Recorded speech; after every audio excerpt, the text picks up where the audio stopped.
Can you give me one? I can't give you one. The best one is the first one. The finisher. He's from Finland. Look at his game log. He's from Finland. For the seasons. But give me three more. Lauri legend. Okay, that's actually not bad. Evan, I'm not mad at it. When I saw it the first time, I'm like, that's stupid. But then when I said it, I think I know what they're after. Lauri Bird. That's awful. And then the marksman. Now I like that. Yeah. Oh, boy. I got it. Before you grab. Yeah. I mean, ask me what I'm thinking. Just about in life right now. Hey, Goo. What do you got in your mind right now? I'm disappointed in myself. Shasky point blank range asked you, Bonte, and myself your favorite home run derby. And I had nothing. Like, that bothers me. That's what I think about later today. How do you not have one off your... Okay. I watched them all, but Evan, I had not one that came to mind. What is that? That's a pretty obscure question. It was the worst question I've ever heard. It's not like asking what's your favorite dunk contest. But he was let down. I saw it in his face. It's a terrible question. I would only know which one mine is because I've been to multiple. The only reason I knew which one to mention was because I know you were at that one. That's the only reason. That hurt me. Shasky hit us with your favorite one. What's your favorite home run derby? What? Right. I'll be ready for him tomorrow. That's got to be an open book test. What's your favorite NBA skills competition? Well, now I don't feel bad then. No, you shouldn't. You absolutely shouldn't. I'll be watching tonight. We're talking about Lauri Markkanen. Let's go to Pete in San Ramon. He's been waiting the longest. Well, actually, Keelan has, but I'll get to Keelan next. What's up, Pete? How you doing? Pete? San Ramon. What's up, Pete? Had to change my whole schedule so I catch up with you guys today. There you go. That's love, baby. These ratings are going to skyrocket. They're already you know what's going to happen. I shouldn't say it. Okay, go ahead, Pete. Sorry. I'll get to the finisher in a moment, but check it out. Watching the Summer League games and the pre-Olympic games, exhibitions. On the Dubs Summer League team, Dante Scott. You know I'm a Maryland guy, Steiny. Oh, that's right. Dante Scott team, speaking of playing a lot, has the Terps all-time records for games played, 162. Well, then he won't fit on the Warriors. 100 might be a changing concept for some people. And minutes played, over 4,700. What position is he? He's a power forward. He's also the ranking fourth and made three-pointers, 211. Okay. Nice. Keep your eyes open. Wow, good call. My hot take of the day is Moses Moody's sixth man of the year. And as far as Markkanen goes, only way I would entertain him coming here is Wiggins and gets forced onto a trade with Draymond. Straight up. Thanks, Pete. I'm envisioning right now Draymond Green apartment hunting in Salt Lake City. That's not a match. We need to steal that bid. Hot take of the day. Draymond, go bye-bye. Because they're all hot, but the one. Yeah. May owe Pete something. Yeah. Unlike that guy that stiffed us on that golf round, I think something happened in Half Moon Bay. I think you went out there or something with Dana. That man ain't called the show in damn near 6 months. Maybe pay up, Mike. We never got back to him. No. Maybe that's why. Maybe he's tired. That's Maybe he figured, P1. after I invited him for the 6th time. I saw that look in your eye. Something's up. With what? You done made a deal underneath the table to cut me out. Look at you, Evan. Look at him. You don't know that? Call Mike. Summer's almost over. Oh, don't say that. Well, Jeez, dude, they already got commercials for going back to, and I'm taking my daughter back to college. Let me stop. That'll be a lot of fun. Well, dude, you've been doing a lot. I'm miserable, man. Yeah. I'm just flat out miserable. You have no idea, but you do. Well, you've been positive lately on the air. A lot of people have been texting. No chance. What's wrong? What got in the cereal? We like it. Positivity. Yeah, we want to introduce the 2 to 6 audience to a positive stuff. Let me think. See, the 2 to 6 audience is catching me at a really complicated time. Yeah, I was in Tahoe this weekend. Came back from golf. and nobody home. All the kids are gone. Oh, see, like that's when it hits. Yeah, they're like the Olympic hostages in 1972. What'd you eat? They're all gone now. What'd you have for dinner last night, you solo dolo? Meatballs. I had that Friday at Original Joe's. Susan's still at home, but the kids are gone. Oh, okay, gotcha. They're all gone now. Good meatballs at Original Joe's. I don't care about meatballs. I care about an empty... I'm telling you, I had them. They were care good. about an empty house that is too quiet. This empty nest Rent a room out. Have you guys thought of that? No, we don't trust people these days, especially after Saturday. But, man. What happened Saturday? Oh. Boy. That's incredible. We can't talk about it. No. That's how you get fired. They say race, religion, and politics. You don't talk about it to job. All we do is talk about race. And if you don't like it, we're going to talk about it anyway. All right, let's go to... and don't tell them how long they've been waiting. People have jobs. Let's get to Keelan in Memphis. He's been waiting for 20 minutes and 6 seconds. What's up, Keelan? How you doing, buddy? Thanks for calling. Man, hey, how y'all doing, man? Doing great, man. Appreciate it. Man, let me start off saying I greatly appreciate y'all taking the time out y'all day. For keeping us updated on everything. So, sure. Guru, and I bow to you. Back to you. I bow to you, man. Missoula, the coach of the Celtics, doesn't bow for any man. Only our Lord and Savior. You got to laugh. Mm-hmm. Let's get into it. All right. Okay, for the Lauri Markkanen trade, what they asking for, Pod and Kuminga and Moody, first-round picks and multiple second-round picks, pick swaps, too much. If they were giving Moody up in the first round picks and the second round picks, I can understand. I trust the process. It's a gamble when you sit up there and you asking for a player, you think you will get the player, and you might get somebody that's a bust. So I trust the process in that. It's going to make them sit up there and go into the first apron where they got to build. They trust in a future of building out of free agency, which I can understand it, where you get some legit players with some experience that come out of, that's been in the league for a while. I can trust that process too. But just gambling it's just too much, right? It's just too much, giving away too much. Danny Ainge is a smart player, smart businessman that want to milk everybody for everything they got. Right now, the future would be in Lauri Markkanen hand. Because of August the 6th, he got to either tell them he's going to extend, or he'll sit up there and say he's not going to extend, and he walks for nothing, and they get nothing, like potentially like what happened with Clay. But it's just in their hands. Y'all tell me what you think as far as, do you think he's going to extend, or you think he's just going to say, force Utah hands to sit up there and say, I want to trade. I'm not going to do an extension with y'all. Y'all not building for me and putting powerful players around me. Just trade. Yeah, that's a good question, Keelan. Thanks for the call. Yeah. What do I think about that? I think if Markkanen's not traded by August 6th, they'll extend him. The Jazz will extend him. He's going to get his money. No doubt. Yeah, I think so. Yeah, no doubt about it. That's how I feel. But I think he wants out of Utah. I think he would love to be a Warrior. Do you know something we don't? No, Utah's a mess right now. They got some young talent, but they're a mess. If Danny Ainge is such a great GM, maybe he can do with the Jazz what he did with the Celtics. How many more years are we going to give him?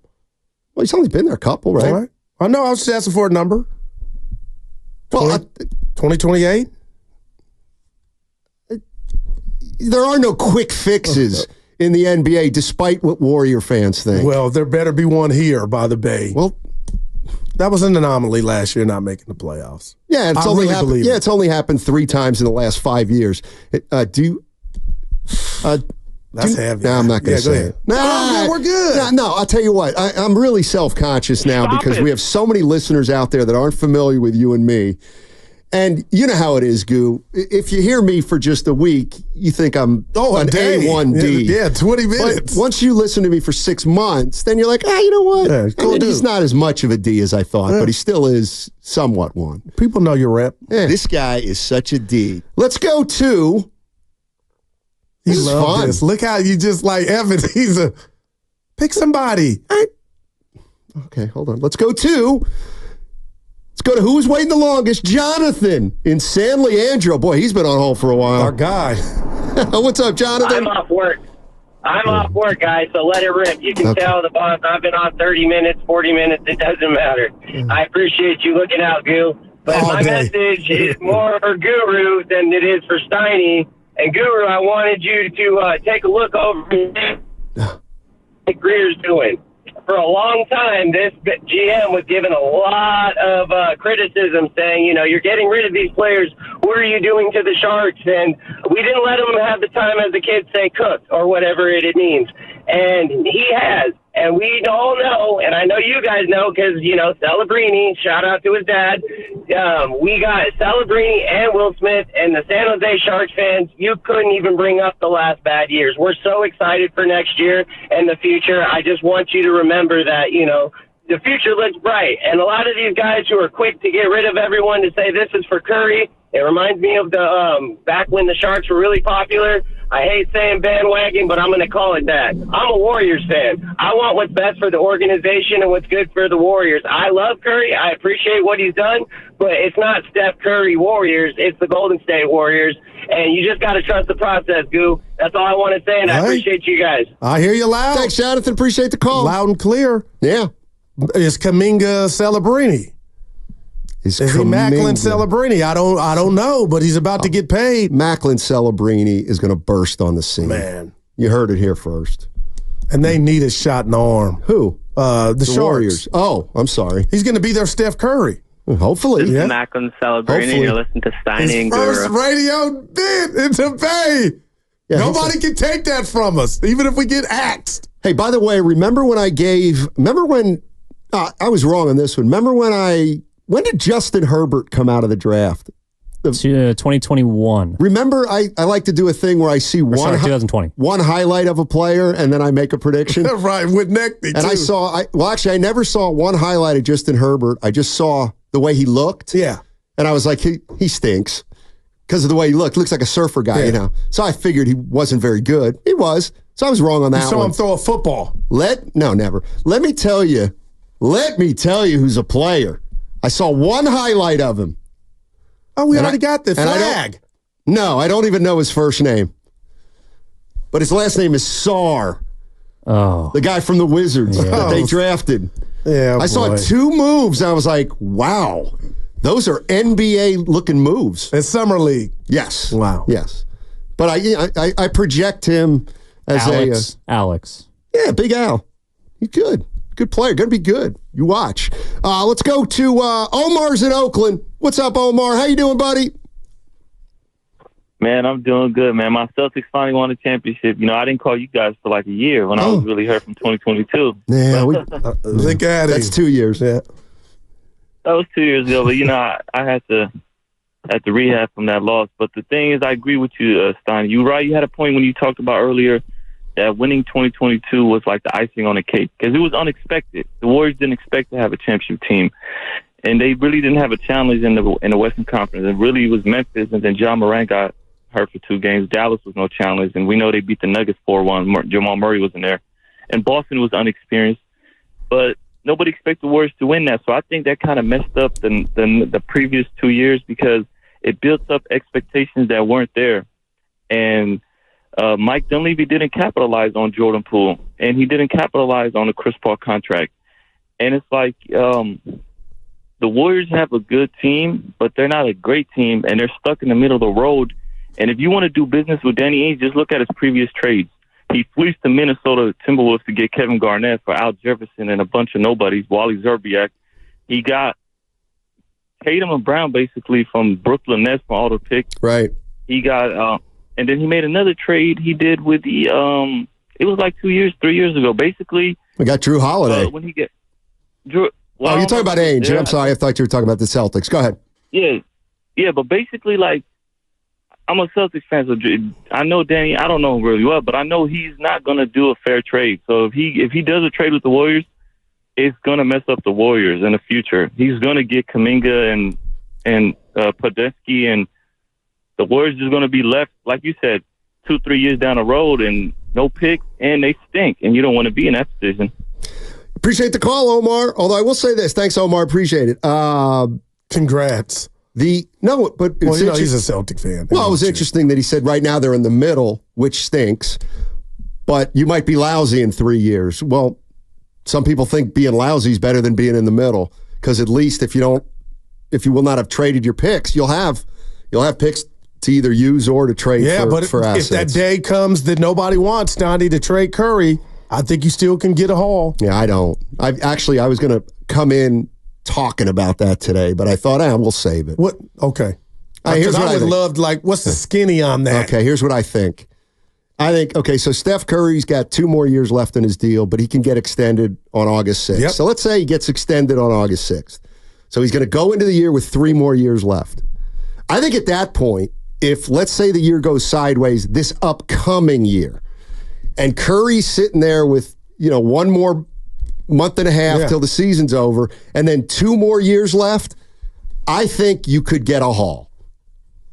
The longer you go, well, that's and I also think you risk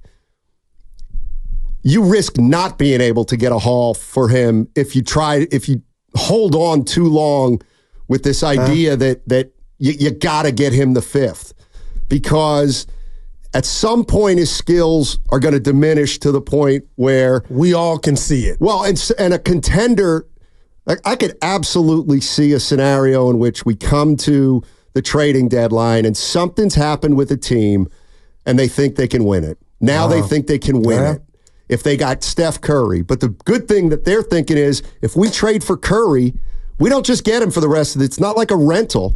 We still have him for a year or two. So we'll have this year to go for it and next year and maybe the year after that. But the minute Curry starts to noticeably decline, boy, then I don't know how much of a haul you can get when he's 37. Yeah, then that's a nightmare scenario. So I know I get mad at you like it's not your fault, but when you hear that and you talk about this first half next year leading up to the break, if somehow it got off really bad and funky, Steiny, Curry would probably go to them knowing just what you're talking about. I don't want to do this when I can't help or I'm a shell of myself.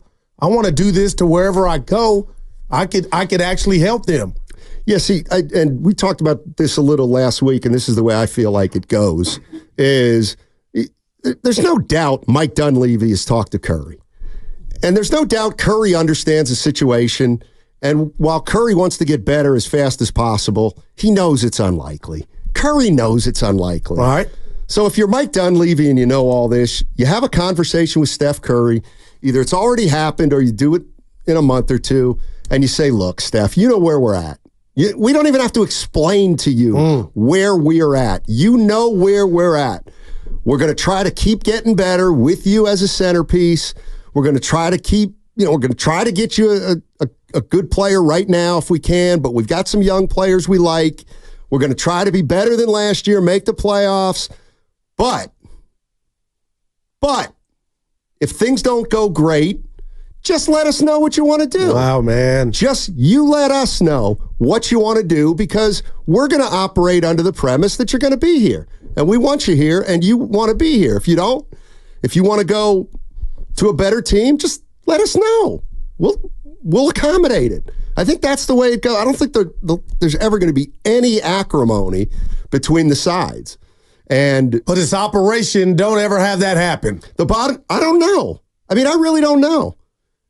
Because I do think if you're a basketball person, yes, nobody wants to trade Steph Curry. But if Steph Curry says, you know what, go ahead. At that point, and Curry's okay with it, and nobody's upset, no, I hear, and you're going to bring him back, in 3 years, and you're going to give him a statue. I could see Warriors, the front office and ownership saying, you know what? It sucks, but we just got a lifeline. And I feel like a bad first half, partner, this could happen sooner than later. And I'm hoping by every ounce of my body, Steiny, and that's a lot, that it doesn't come to that. But if you're telling me come next trading deadline, the Warriors are 11th or 10th seed, I mean, he's not going. Like you said, it's almost an insult to him that the Warriors would have to sit him down to tell him where they're at, right? Which affects him. Yeah, 888-957-9570 is the number. Steiny, along with Daryl the Guru Johnson, will be here till 6 o'clock. We'll be 2 to 6 all week long. 2 to 6. It's weird. It's 3:23. Usually I'm like, give me another. It is weird. Yeah. It's a jacked up week presented by Jack's Restaurant and Bar. Let's go to Mike in Santa Clara. Hey, Mike, how you doing? Hey, guys. Thanks for taking my call. Love the mix-up, by the way. Oh, okay. Yeah, I mean, I listen to all the shows, guys, so cool. It's familiar to me for sure. So there you go. Yep, love all you guys. Hey, so I was just talking about, just thinking about, look, if the Markkanen thing, that's too much to offer in this case. It's way too much. I would not feel comfortable with that just for getting Markkanen. But you also still have to do something for Steph at that point. What I was kind of thinking was something a little bit less, but it could still have value, still bring in a veteran. And in this case, what I was thinking was maybe offering Looney and GP2 with maybe a couple second rounders for someone like Vucevic in this case. I like him. Who does have the veteran presence in there, and he still offers that big man presence as well. So just your thoughts, guys. Thank you. Goo? I've always been a fan. I'll tell you what, I think Markkanen is way, puts the Warriors more closer to the mark than Vucevic, but I would go pick him up, Steiny. I like him. I always liked his little game. Okay, would you take, as you're going to pick up Vucevic from the airport, are you okay with dropping off Pods and Kuminga? Oh, no. No. And that's my you have to give something up. Yeah, but that's not what I'm looking for, to give up Kuminga. I got to get a PG-13. Steiny, I'm saying it, a 27-year-old 7-footer in Markkanen. Plays like a 6'7" player. I hope they get him and we interview him and you say, hey, I told my buddy and everybody listening it's not hard. Play 6'7". It's not hard. Hey, Lauri, how you doing? Matt Steinmetz, Daryl the Guru Johnson. Welcome to San Francisco. Oh, thanks, guys. Appreciate it. Hey, how come you don't rebound? I can see you doing it. Of course. Yeah. Why wouldn't I? But that's softer than you play like you're 6'7". That's like Kareem on Airplane. What would you want me to say to him? Just what you just said. Hey. No, what do you think about this? I told my partner and the listeners, not many, we're the fourth largest market in radio in San Francisco. I told him you play like you're 6'7". He would be like, you mother. No, in this day and age, he'd be like, well, that's the compliment I was looking for. I love playing on the perimeter. Promise me this before we get out of here. We'll see. We'll see what Jalen Brunson was smoking or doing when he signed this extension. Now, see, this everybody wants every player to take the hometown discount, and then when they do, they're smoking something. 888-957-9570 is the number. Download the Odyssey app directly from our QR code on both YouTube and Twitch. Brought to you by First NorCal Credit Union. For a low-rate auto loan, apply online or just ask for First NorCal financing at the dealer. That segment also sponsored by LifeSource Water Systems. I whacked that thing.